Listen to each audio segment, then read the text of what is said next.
Erzsébet Szarka, tisztelgés. És Viktor Szabó. Na, állás, srácok. Sisak fel. Készen. Rajta.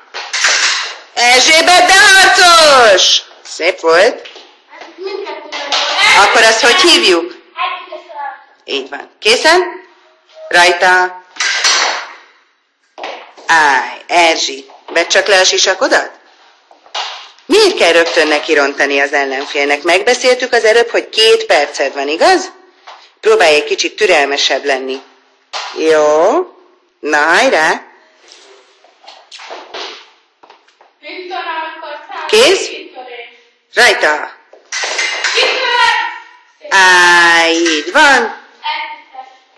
Készen? Rajta! Úgy. Jó. Elég lesz, tisztelgés. Viktor nyert. Na, Erzsi. Igen, tisztelgés. Készfogás. Hallom. Erzsi. Na, mit kellett volna másként csináljál, Erzsébet? Tudod, amikor tartottuk benne a távolságot a terembe, volt ez a feladat?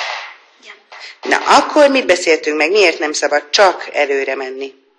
Mert akkor megszólalt a másik. Hát mert akkor kiszámítható lesz a mozgásod? Igen. Na, és akkor mi történik, Ilu? Kitör a szerelmű. És? Adod vagy kapod a tust? Kapod. Hát ez az. És annak örülünk, Erzsébet? Igen. Így van, nem. Na, legközelebb harcosan, jó? Viktor, te nyertél, de miért? Mit csináltál jól? Csak úgy ment minden még Akkor jó. Tisztelgés, srácok, egymás mellé álljatok fel, ahogy az elején. Gyorsan, gyorsan, gyorsan.